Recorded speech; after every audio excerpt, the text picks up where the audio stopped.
اور بخیل سے جوڑتا نہیں۔ ایک دفعہ شیطان نے ایک بنی اسرائیل کا واقعہ، ایک آدمی سے ملاقات کی تو اس نے کہا شیطان سے ایک راز کی بات تو بتا دے۔ کہنے لگا کیا؟ کہ تیرے یار کون ہیں، تجھے پسند کون؟ کہنے لگا تین مجھے بڑے پسند ہیں، ایک جو شراب پیتا ہو، نشہ کرتا ہو، ایک جو غصے والا ہو، قابو نہ کرتا ہو، ایک جو بخیل ہو، کسی پہ خرچ نہ کرتا ہو۔ یہ 3 میرے بڑے گھاٹے آ رہے ہیں۔ اور اگلی یہ کہ اگر کسی بدبخت میں تینوں کٹھی ہو گئی، غصہ بھی، بخل بھی، شراب بھی، تو پھر وہ پیر ہوتا ہے اور میں مرید ہوتا ہوں، پھر وہ میرے تو بھی بڑا شیطان ہے۔ تو پہلے آپ لوگ ان تاجروں کو سچائی سکھائیں، دیانتداری سکھائیں، سخاوت سکھائیں، اللہ کے لیے قربانی دینا سکھائیں کہ اللہ نے روک دیا، ختم۔ اللہ نے کہا یہ کام نہیں کرنا، ختم۔ سود نہیں کرنا، ختم۔ جھوٹ نہیں بولنا، ختم۔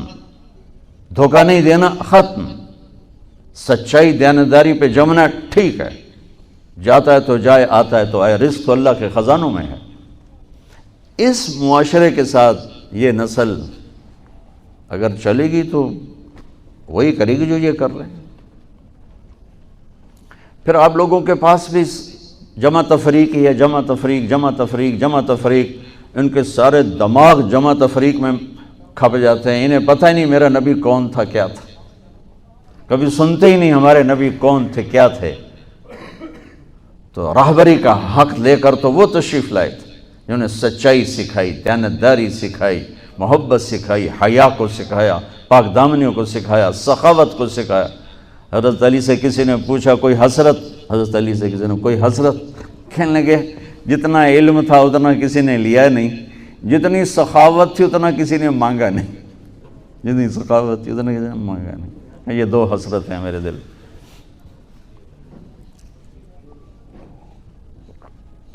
تو اللہ کو سخی پسند ہے، مال خرچ کرنے والا پسند ہے، مالدار ہو۔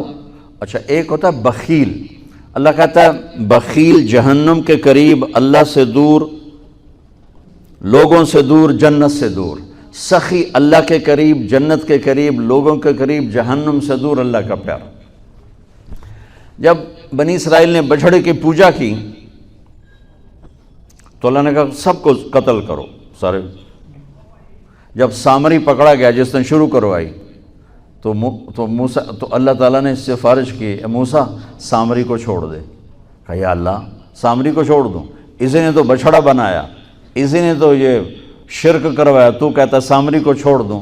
تو پتہ ہے اللہ نے کہا موسیٰ یہ کمبخت سخی ہے اور سخی کو قتل کرنا مجھے اچھا نہیں لگتا، میں نے آپ ہی مار دوں گا، تو اس کو چھوڑ دے۔ اس کا کفر تھا، نفاق تھا، لیکن سخاوت اس کو قتل سے بچا گئی۔ تو مالدار اس اللہ نے زکوٰۃ ادنا درجہ ہے، زکوٰۃ ادنا درجہ ہے سخاوت کا۔ زکوٰۃ دینے سے آدمی بخیلوں سے نکل آتا ہے اور سخیوں میں داخل نہیں ہوتا، بیچ میں آ کے کھڑا ہو جاتا ہے۔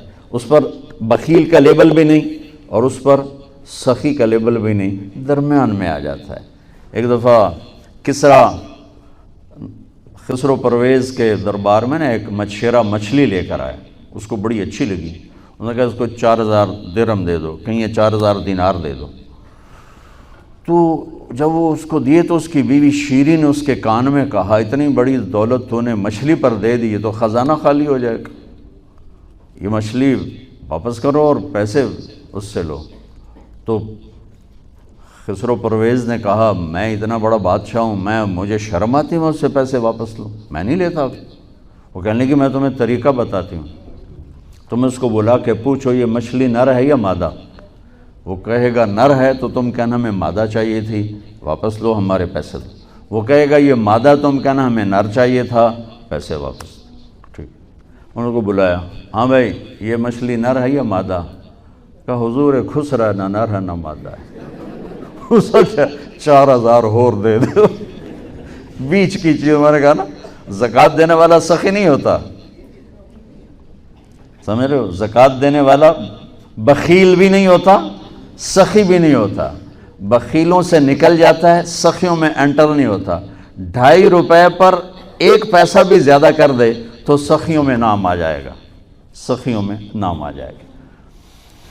پھر سخاوت کی حد کوئی نہیں ہے۔ انہوں نے کہا حضور یہ تو بیچ کی چیز ہے، خسرا ہے۔ اس نے کہا 4,000 اور دے دو۔ تو شیریں کو تو بڑا غصہ چڑھ گیا، 8,000، اس کی تو 7 پشتوں کو کافی تھا۔ تو 1 دینار گر گیا تو اس نے وہ اٹھا لیا۔ تو اس کی بیگم نے کہا دیکھا یہ کم وقت کتنا لالچی ہے، تم نے اس کو اتنا دیا، اس کی 7 پشتوں کو کافی، 1 دینار گرا وہ بھی اٹھا لیا، کہ اس کے واپس لو، نا قدر ہے۔ انہوں نے کہا آ جا، اور تجھے میں نے اتنا دے دیا، 1 دینار گر گیا تھا تو کیوں اٹھایا؟ کہا حضور اس پہ آپ کے نام کی مہر تھی، کسی کا پاؤں پڑ جاتا تو بے ادبی ہوتی، میں نے اس لیے اٹھایا لیا۔ انہوں نے کہا 4,000 اور دے دو۔ تو بچوں ان تاجروں سے کہتا ہوں سخاوت سیکھو، پہلے یہ سچائی سیکھیں، پہلے یہ دیانتداری سیکھیں، پہلے یہ اللہ کو رب مان کر اپنی بنیادوں کو، اپنی تجارتوں سے سود نکالیں، جھوٹ نکالیں، 2 رجسٹر نکالیں، دیانتداری پر چلیں۔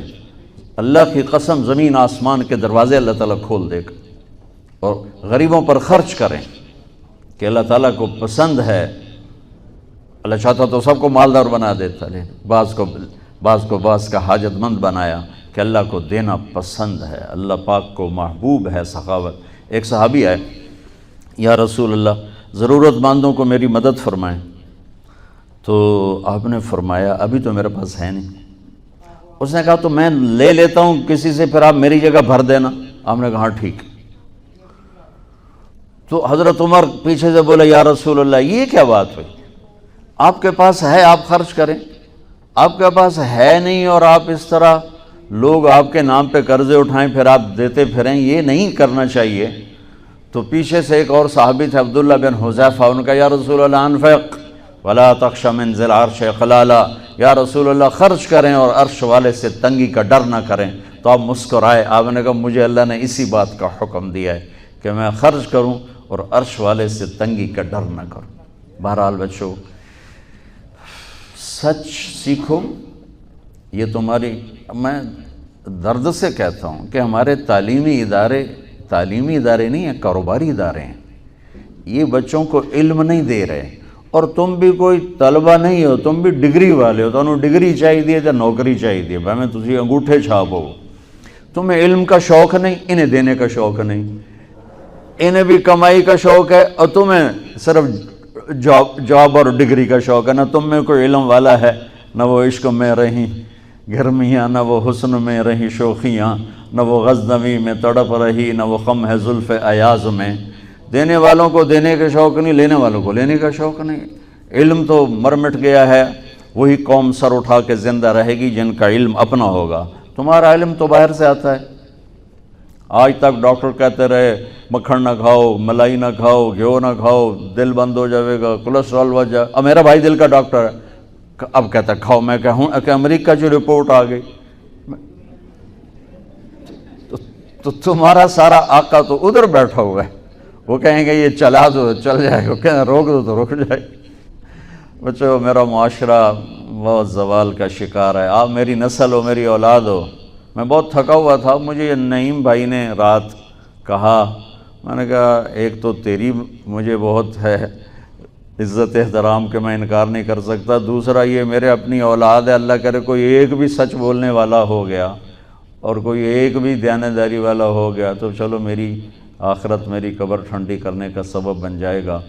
جس قوم میں سچ ہوتا ہے انہیں کوئی ڈبو نہیں سکتا، جس قوم میں دیانتداری ہوتی ہے انہیں زوال نہیں آ سکتا، جس قوم میں انصاف ہوتا ہے ان پہ سورج غروب نہیں ہوتا، جس قوم میں ظلم ہوتا ہے، جھوٹ ہوتا ہے، بددیانتی ہوتی ہے، ان پہ سورج کبھی چڑھا نہیں، انہوں نے عروج کبھی دیکھا نہیں، ذلت و پستی کے سوا کچھ نہیں ان کے پاس۔ چوپڑی روٹی کھا لینا کون سی بڑی بات۔ مجھے ایک میٹرک میں ایک کہانی تھی، میٹرک میں نا انگریزی کی 2 کتابیں، ایک موٹی کتاب تھی ایک چھوٹی کتاب تھی، وہ چھوٹی کتاب میں ایک کہانی مجھے یاد آ گئی۔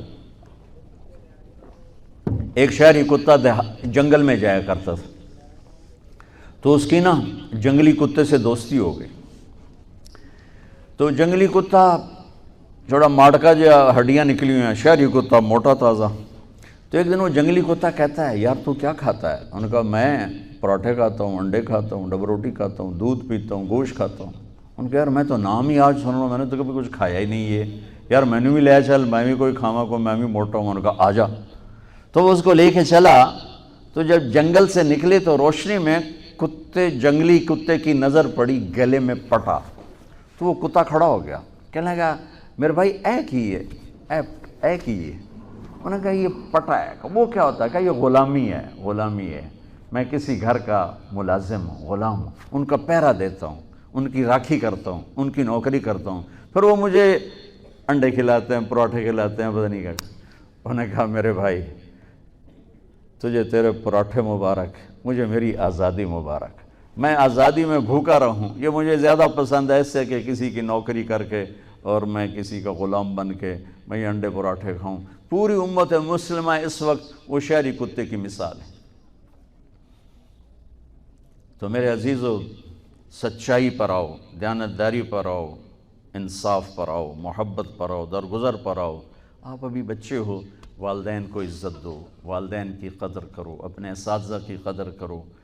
اساتذہ سے ہمارے نصاب میں انسانیت کا کوئی درس ہی کوئی نہیں کہ انسان اچھا انسان کیسے بنتا ہے. وہ تو بنتا ہے رسول پاک کی زندگی کو دیکھنے سے. وہ زندگی ہمارے پاس ہے نہیں، ہم نے سیکھی نہیں، ہمارے سامنے نہیں. تو اس مختصر سے وقت میں آپ کو کیا کہہ سکتا ہوں؟ کوئی بات دل کو لگی ہو تو لے لینا، نہ لگی ہو تو فقیرانہ آئے صدا کر چلے، میاں خوش رہو ہم دعا کر چلے. یہ تبلیغ کا کام اسی کو سیکھنے کی محنت کہ جب آپ لوگوں کو چھٹی ہو، موقع ملے تو کچھ دن جانا، انشاءاللہ بہت فائدہ ہوگا بچوں، بہت فائدہ ہوگا. یہ زندگی کو پلٹ دینے والی محنت ہے. کبھی عرش پر، کبھی فرش پر، کبھی ان کے در، کبھی در بدر. غم عاشقی تیرا شکریہ میں کہاں کہاں سے گزر گیا. کبھی راستوں میں تنہا، کبھی ہوں ورود صحرا. میں جنوں کا ہم سفر ہوں، میرا کوئی گھر نہیں.